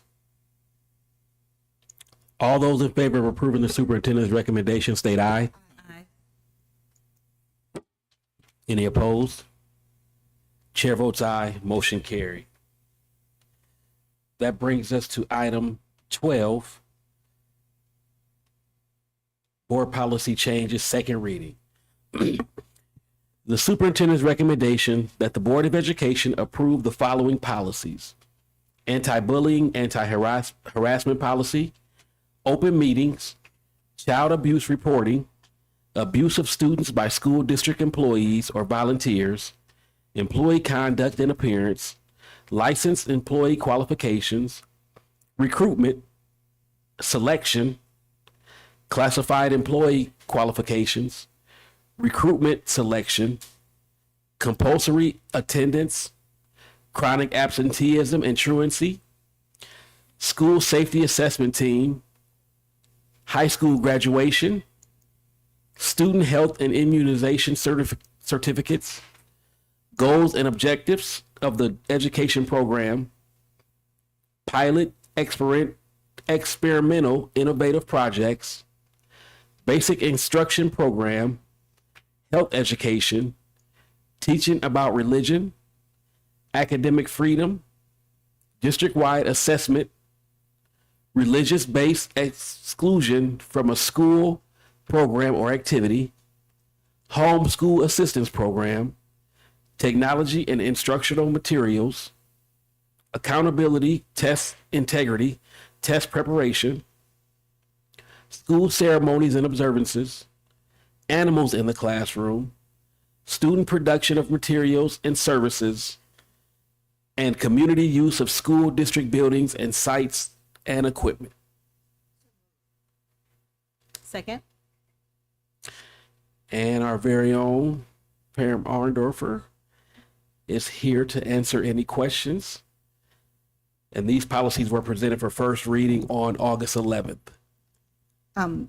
So I apologize since I wasn't here at the last meeting. Can we kind of go over what I read the emails, but it was relating to the anti-bullying, anti-harassment policy, right? That's where the issue is. Can we kind of go over it just a little bit, what is being taken out and why?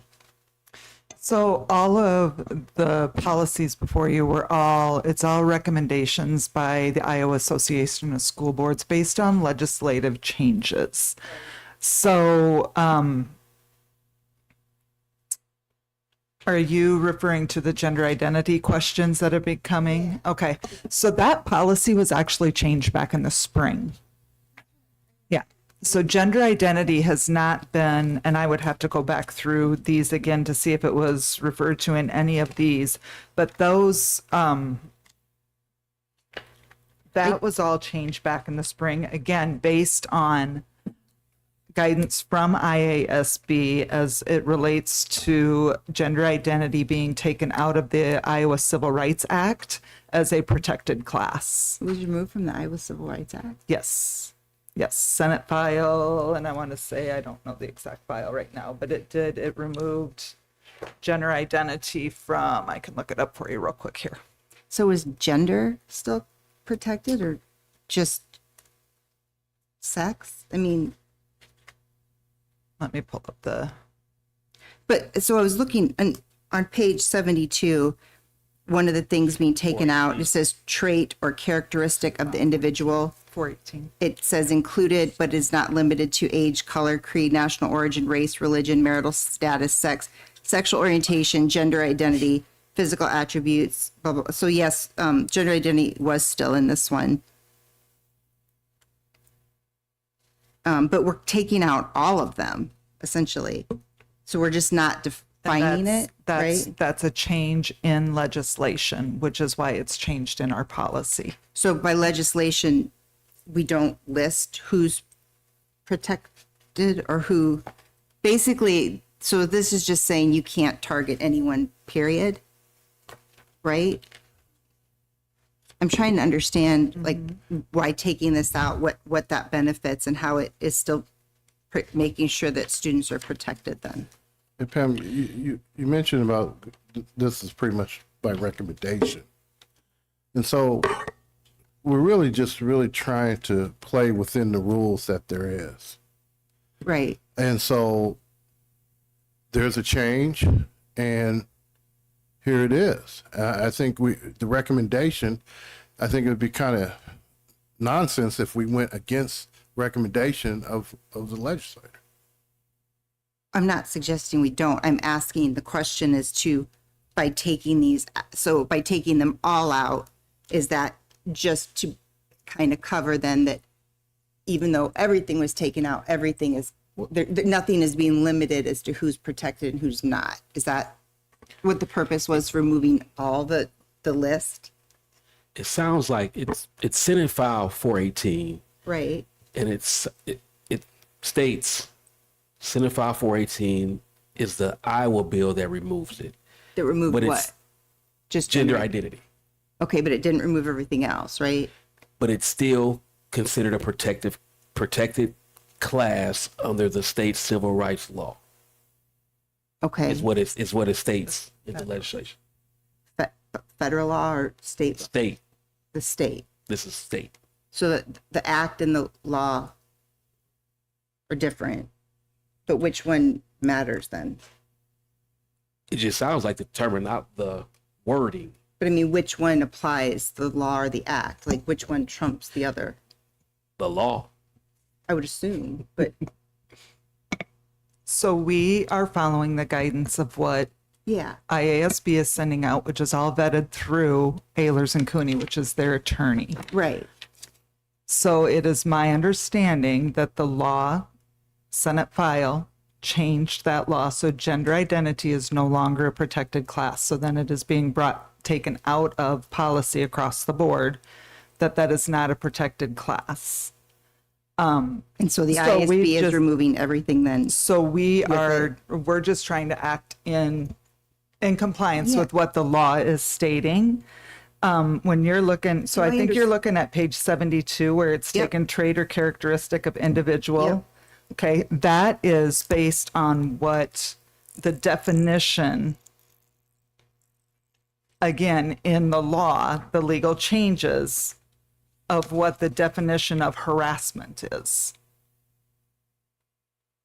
So it's while it still is gender identity, that some of it is stated in there, the legal definition of harassment has changed. So legal, so that's what I'm asking. So like harassment, we're just not listing specific traits or characteristics, period, for harassment. Like harassment is harassment is harassment. And because we're not just taking out gender identity, we're taking out all of them, right? We're taking out, Stacy, what that looks like is you can. am I right, though? We're taking them all out? We are. But what it can be is if you file a harassment claim against somebody, you can say that it's based on a protected class. That's all you have to say. Yep. And Okay. then those are the protected classes that are listed. Just because it's not a protected class does not mean it's not harassment. Right, But you right. could say that it is a protected class. What this legislation did is it removed the gender as being a protected class from the state level. But not from our civil rights law. Correct. Federal or state? Well, From the I fed- believe it's still in federal law, but it's also still in Title VII of civil rights. So it does get, obviously there's a lot of pieces that move together with that. Yeah. But I think the purpose of this is for us to try and stay in compliance with what Iowa is representing. Right. But it also doesn't mean that we're not going to look at harassment. If it's brought to us, we will still address that if it becomes an issue. Right. I'm just trying to make sure I understand that. I understand why gender identity is being taken out, but taking everything out a way to just keep it neutral, like by taking all the traits out instead of listing the ones that are like. Is that why everything is being taken out? Why did they decide to take all of them out? Is it so that gender identity can still be part of it, just unspoken? I don't know if we can answer that question. I don't think we know can if answer that. question. Pardon me? I don't think we can answer that. I don't know if we can answer that question. Yeah, I mean, I'd like to know why something's happening before I vote it into policy. well, That's what the this is It's the law. Like this is recommendation. The law is that nothing's nothing's listed anymore. Is that what we're saying? I think the confusion is this policy is not a law that we created. We're just abiding by the law. So No, I get all that. My question is, we're not just taking out gender identity, we're taking out the whole list. Why are we taking out the whole list? Because they told us to. Why did they tell us to? Does the state law no longer list any protected classes? Is that what I'm understanding then? It didn't just take gender identity out, it took all of them out, right? So what's been taken out of, sorry, it's different. Yeah. It would be, this was all in the initial policy review packet. So out of familial status, gender identity, physical attributes, physical mental abilities, political beliefs, political party preference, religion, creed, all of those have been taken out of discrimination. Okay, that's what I'm asking. It It wasn't just all taken out. It wasn't Yep. just taking out gender identity. Everything was. Correct. That's what I was trying to So- ask. Okay. Right. So the nature of discrimination, this chart, it lists age, disability, marital status, national origin, ethnic background, race, color, sex, sexual orientation. Those can be on a discrimination complaint. Wait, you need to look back at the policy review. So if you go back and our exhibit number discrimination complaint form, which is 102.0 E4, lists everything.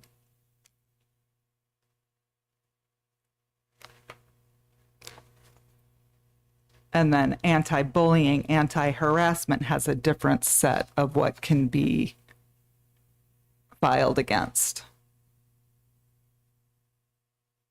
So the first one is anti-discrimination. Yes, there's two different. There's equal educational opportunity, and then there's also anti-bullying and anti-harassment. Those are two different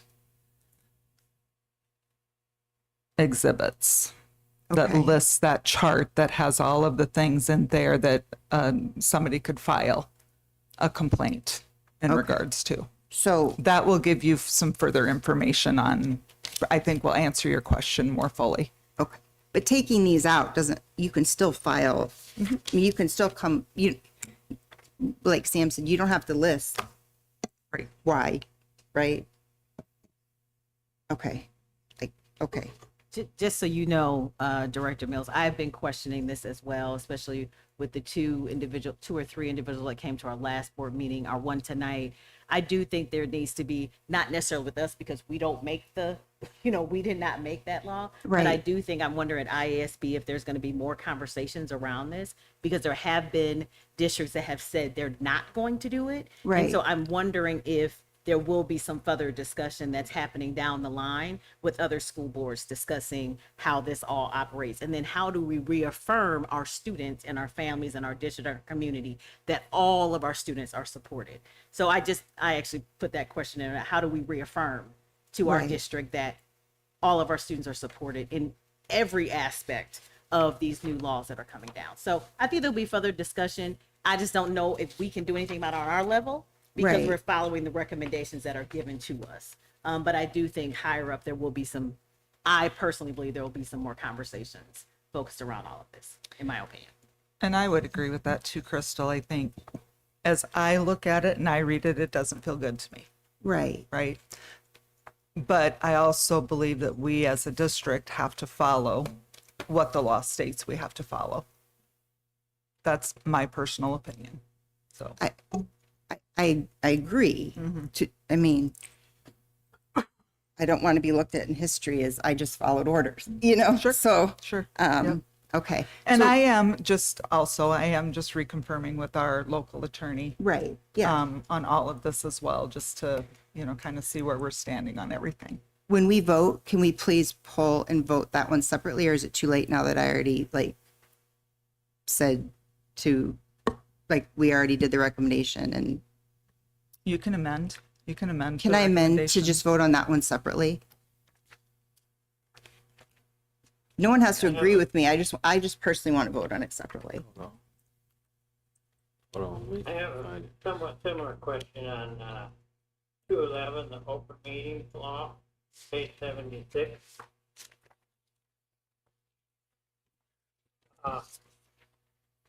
Hold on. Let us pull it up real quick, Lyle. Okay. Page 76. All right, go ahead. So what's in red there is similar to, in 2024, was passed by the Iowa legislature, but vetoed by Governor Reynolds, the training requirement. Was there a follow-up this year that reinstated that? Or is this just IASB recommendation without law behind it?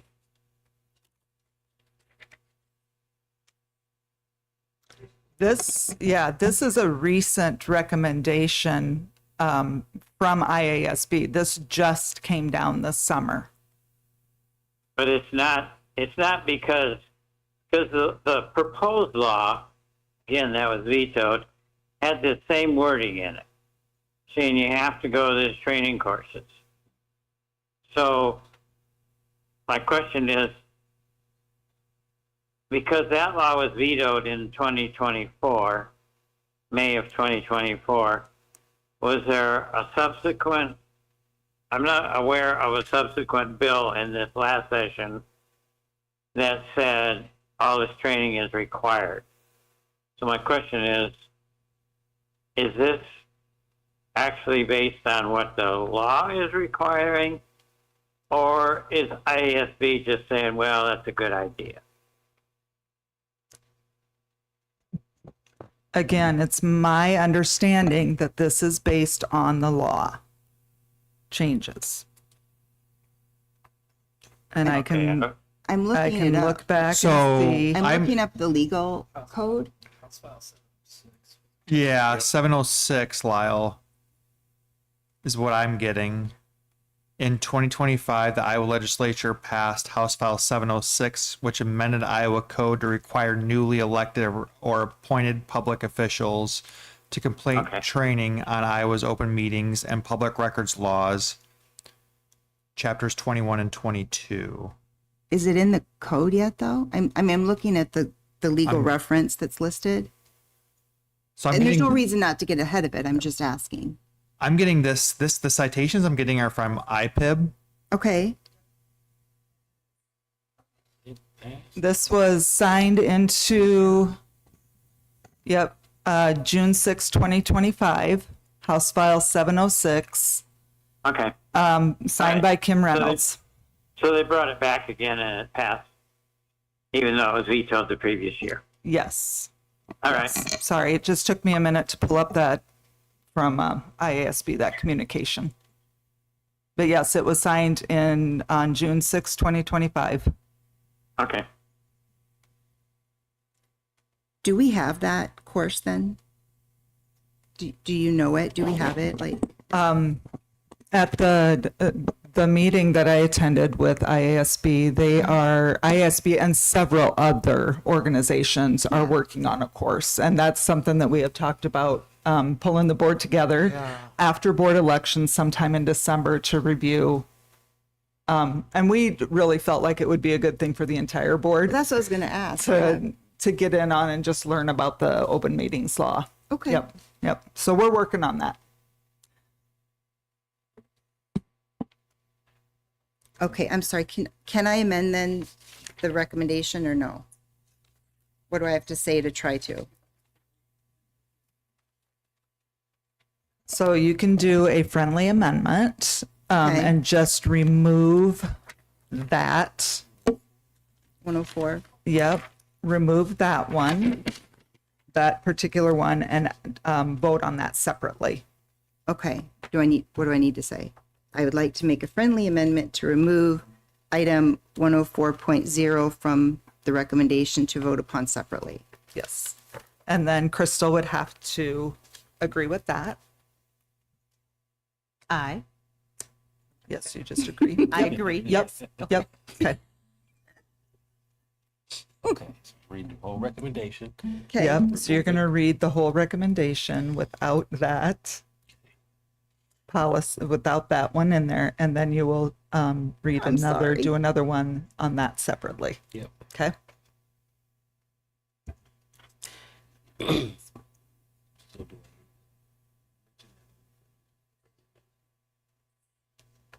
So at this time, we have a friendly amendment has been agreed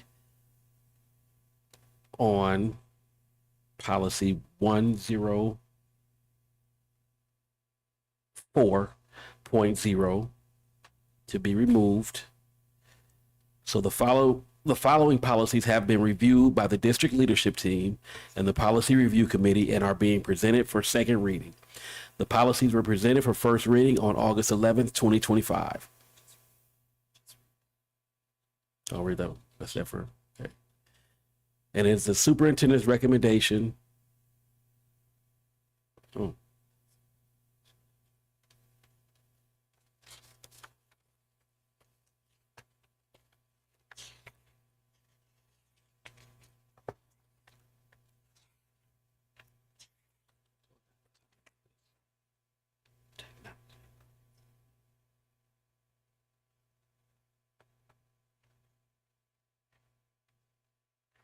All right, here we go. I got it.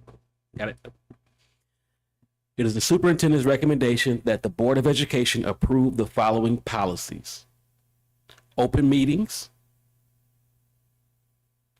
child abuse reporting, abuse of students by school district employees or volunteers, employee conduct and appearance, licensed employee qualifications, recruitment, selection, classified employee qualifications, recruitment, selection, compulsory attendance, chronic absenteeism and truancy, school safety assessment team, high school graduation, student health and immunization certificates, goals and objectives of the education program, pilot experimental, innovative projects, basic instruction program, health education, teaching about religion, academic freedom, district-wide assessment, religious-based exclusion from a school program or activity, homeschool assistance program, technology and instructional materials, accountability tests, integrity, test preparation, school ceremonies and observances, animals in the classroom, student production of materials and services, and community use of school district buildings and sites and equipment.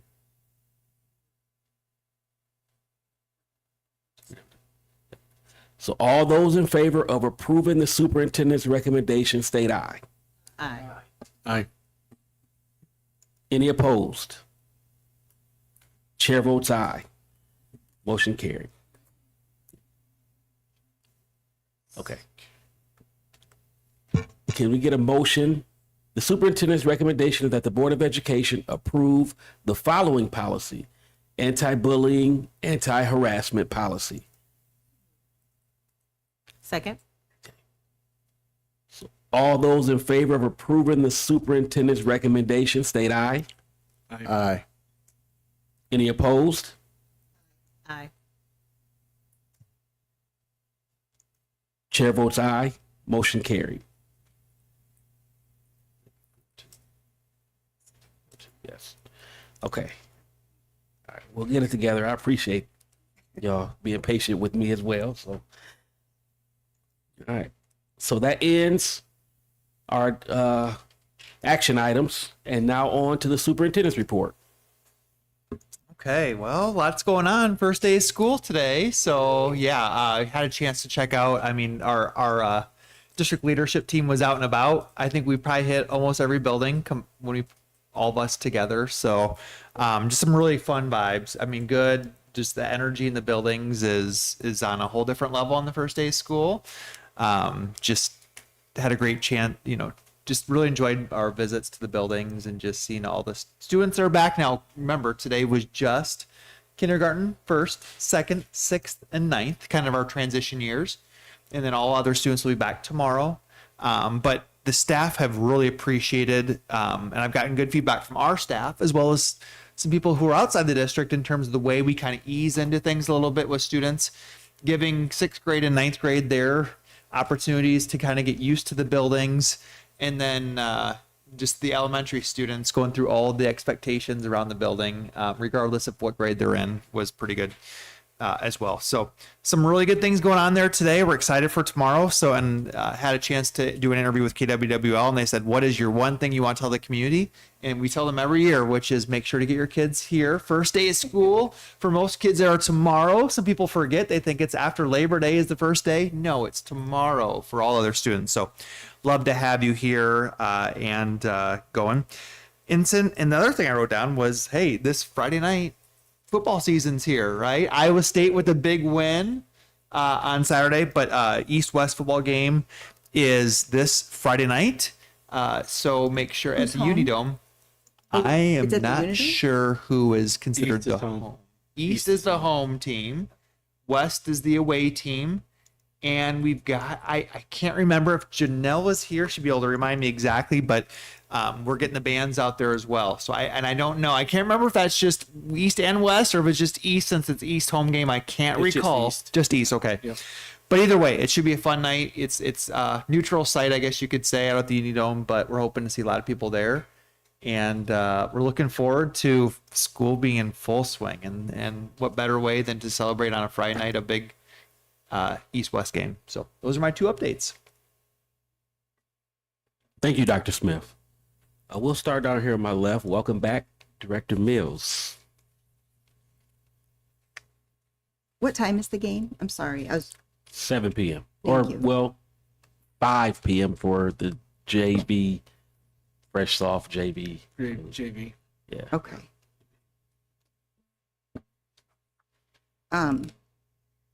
I just want to apologize for being gone last week. We went on vacation, and of course I got ridiculously sick. So it took a while to get back in the swing of things, but I'm glad to be back.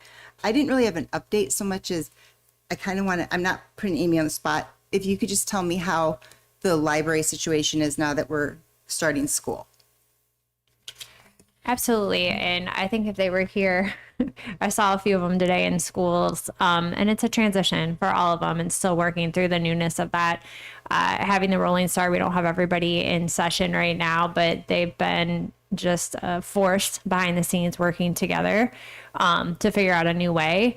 So I'm hopeful in the group of 4 that are there, and also the high school media librarians who are very supportive as well. But I think more to come because we're going to learn some things through this process, but very, very pleased with just their energy and their willingness to support.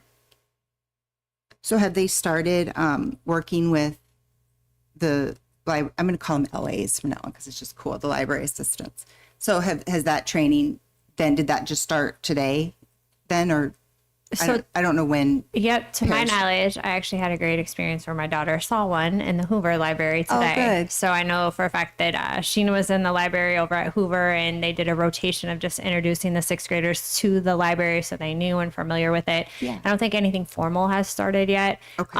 Again, I think this week we'll kind of see how that shakes out. I know, Sam, you've been working on some of just the hiring of the paras and the supporting of that. I think we had some transition in one particular space Okay. that we're working through, and I think that position is posted, correct? Yeah. Oh, for one of the LAs. Okay. Yeah. All right. Okay. No, I appreciate that. Thank you. And if you can wait a minute afterward, we'll set something up. Okay. Thank you. Thank you, Director Mills. Director Cox. Back to school is great. We're back. There's just a lot of energy with, you just have to love the little kids because they're just so giddy, so ready, and just running, and I just love it. The older kids, like my son's age, but anyway, but the younger kids just, just really kind of light up the place. A shout out to the teachers here on the beginning with their energy, looking forward, establishing a great relationship with their kids and everything.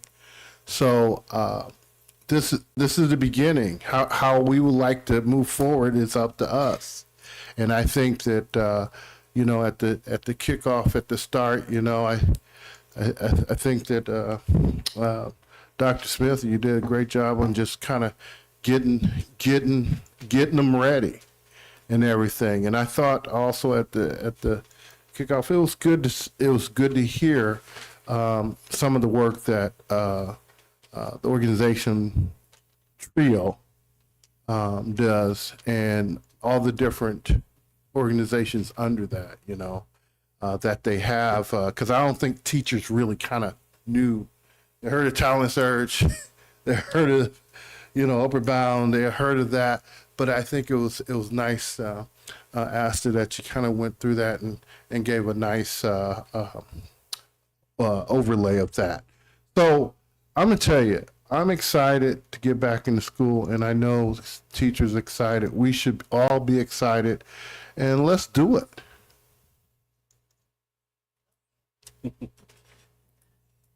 Thank you, Director Cox. Director Knight. Well, I just want to comment. After a very hot week last week, it's nice to see that weathers have calmed down a little bit, and we're not having early outs due to temperatures in our buildings here. I haven't seen, have anybody looked ahead projections for the next couple of weeks? So that's just a good sign. I know we've added some HVAC improvements into buildings, at East and West, but we're still not quite like a fully air conditioned building. So other than that, just welcome back to all the staff and the students, and hope they have a great start of their school year. What spaces still don't have air? I know that, did the West Library get it? They didn't this summer still. That's probably not a question that any of us can answer. That's probably a. Looking at you, facility people, I thought you knew usually that. I got Zach and I find don't out. think he's back there. Like usually he gives me the we missed our last one, and I had the same question. Luckily, we've been very fortunate. I had the same exact question that I just don't know for a fact to share with you right now. They'll get that to us. Get that to us. Thank you, Director Knight. Yep. Director Matlock. Thank you. I just want to wish everyone a great school year. I literally think that everyone in the buildings are educators, each one of you are reaching, you know, and reaching and impacting those kids. So teaching is a work of the heart. Go out and do the work that I know you all do great, and thank you in advance for your hard work. It's going to be a great year. Thank you, Director Matlock. Director Schmidt, you still with us? You're up. Just comment on another great opening day. Thanks to all that put that on, and thanks to all the teachers, especially the new teachers. If you notice, there's quite a few. Everyone, just send your kids to school tomorrow. School starts tomorrow. I presume we're going to, as we do every year, identify day by day who's missing and try to make contact with them to get them to school so we don't miss anybody in the final count. Yeah, student services and our attendance teams are working hard. I met with them last week and kind of said, hey, each year I've been here, we've been right at that 10,000 student mark. We would love to be right at 10,000. We'll take more, but 10,000 students, and they, Hank and Sheena and their team reassured me that they're going to be trying to knocking on doors and making visits to get as many kids there. Like I mentioned, Lyle, we'll have enrollment updates for you for the next Thursdays. We will have enrollment updates, and once I have those, I'll pass them along to you. Appreciate it. Thank you. All right. Thank you, Director Schmidt. I got to get my microphone back up here. Hogging my microphone. I just have a few things. Last week was fairly busy. We celebrated the Waterloo Schools Foundation. I believe that was on Tuesday. The $3 million given and all the support that they give the district, their team, Hannah and Skylar and the board. It was an amazing event, and then we followed it up with opening day the next day. Even before that, on the Friday prior to that, we had the new teacher breakfast with the partners in education. So that was wonderful as well. So yeah, we had quite a few days that were great for our district, and all the support and effort that went into planning those events doesn't go unnoticed. They were all wonderful events. And then I want to thank CNS, Carlot, Subaru for the donation, Hawkeye Community College as well. The vehicles for this year. Got the $3 million open day. Thank you for all those individuals that came and spoke to the board this evening. We do listen. And great first opening day. Kindergarten first, second, sixth, ninth started their day today. And tomorrow will be third, fourth, fifth, seventh, eighth, and the rest of the high schools, 10 through 12. So welcome back to all the students and all the staff. Get some excitement in those buildings. It's always exciting to have the East-West games going on. I do want to make an adjustment. I know at the last board meeting I said the volleyball game was on Monday, which would have been today, the 25th. It's actually on Thursday, the 28th at West High. And the varsity starts at 7 p.m. And then follow that, as they said, the football game will be at the Unidome this year. And I believe the Fresh South JV team will play at 5 p.m. and the varsity to follow at 7 p.m. On September 1st, Labor Day, all offices, which is Monday, all offices and buildings will be closed. The next time we'll be in this building, in this room, will be on September 8th for the board meeting. I think that's all I had. Is there anything else from any board members? All right, not too bad on time. Seeing none other, can we get a motion to adjourn? Second. All those in favor? Aye. Aye. Any opposed? Chair votes aye. Motion carried. We're adjourned.